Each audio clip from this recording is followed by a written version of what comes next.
ছোট্ট বিষয়ে অতিরিক্ত প্রতিক্রিয়া কি হতে পারে? পারভেজের ঘটনাটা আমাদেরকে ভাবতে শেখায়।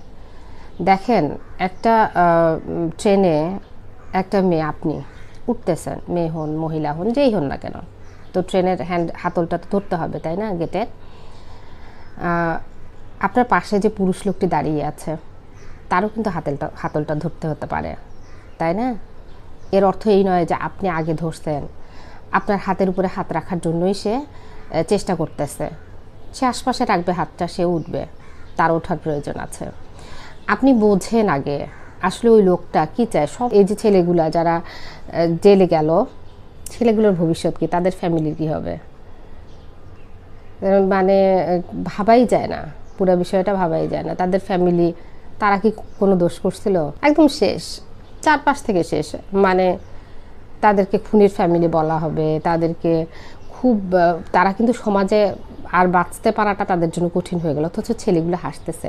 তাদের ভবিষ্যতের কথা তো বাদই দিলাম, ওরা বের হয়ে আসার পর ওদেরকে কেউ কেউ কেউ পরিচয় দিবে যে এই ওই যে মেয়ে দুইটা ওরকম ঘটনা ঘটালো, তারা কিন্তু বিয়ে শাদি করে দেখা যাবে ওরা বের হতে হতে, যদি ফাঁসি না হয়, বের হতে হতে ওরা 2-4টা বাচ্চা কাচ্চার মা হয়ে গেছে। পরিচয়ও দিবে না, যে যদি নাও হয় তাও পরিচয় দিবে না যে এটা আমার বয়ফ্রেন্ড ছিল।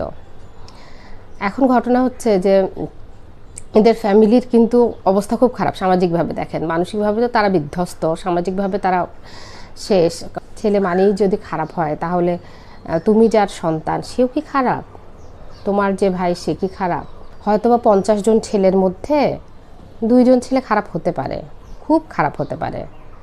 তার অর্থ এই নয় যে সব ছেলে খারাপ, কখনোই না। ঠিক আছে, এই জিনিসগুলো মাথায় রাখতে হবে। ভুল মেয়েদেরও হয়, আমাদেরও ভুল হয়। আমাদের প্রত্যেকটা একটা ছেলের বিরুদ্ধে কথা বলার আগে আমাদের অনেক ভেবে চিন্তে কথা বলতে হবে, কারণ আমাদের মেয়েদের অনেক পাওয়ার। আমরা একটা কথা বললে পুরো এলাকাবাসী একসাথে হয়ে যায়। ঠিক আছে, আমাদের কথার এতটাই পাওয়ার, আমাদেরকে ভেবে কথা বলতে হবে। কেন আমরা হুটহাট করে একটা কথা বলবো যেখানে আমাদের এতটা পাওয়ার? সেখানে ভেবে কথা বলতে হবে। কারণ এখানে আমরা একটা কথা বলবো, সেখানে কিন্তু একটা পরিবারের মানসম্মান জড়িত, একটা ছেলের মানসম্মান জড়িত, একটা ছেলের লাইফ পুরো জড়িত। সেখানে কথা বলার আগে ভাবতে হবে। ভাবাটাই আমরা ভুলে গেছি আসলে। যে মেয়ে দুটো এই ঘটনাটা ঘটালো, তাদেরকে তাদের কলেজ না ভার্সিটিতে পড়ে, আমি আসলে সঠিকভাবে বলতে পারলাম না, সেখান থেকে বহিষ্কার করা হয়েছে। এখন কথা হচ্ছে, এই বহিষ্কার করাই কি তাদের মানে শাস্তি? শাস্তি তো তারা বহুত পাচ্ছে এবং ভবিষ্যতেও পাবে, তাদের পরিবার পাচ্ছে, সবাই পাচ্ছে শাস্তি। তারা কানেক্টেড যারা আছে তারা সবাই শাস্তি পাচ্ছে। সো মেয়েরা, আমি মেয়েদেরকে এটুকুনি বলবো যে একটা ঘটনা ঘটে গেল, একটা কিছু করে ফেললাম, পড়ে ফেলার পরে ওইটাকে যে বেয়ার করা, এই যে সাময়িকভাবে বরখাস্ত, এটা তো কোনো শাস্তিই না। ঠিক আছে, আশপাশের পরিবেশ, মানুষজন যে কী অবস্থা করে ফেলতেছে, যে সাফার করতেছে সে বুঝতেছে। তো মেয়েদেরকে বলবো, অবশ্যই যে কোনো একটা ছেলে হোক, লোক হোক, পুরুষ মানুষের বিরুদ্ধে যে কোনো একটা স্টেপ নেওয়ার আগে অবশ্যই 100 বার ভাবতে হবে, ভেবে তারপর কাজটা করতে হবে।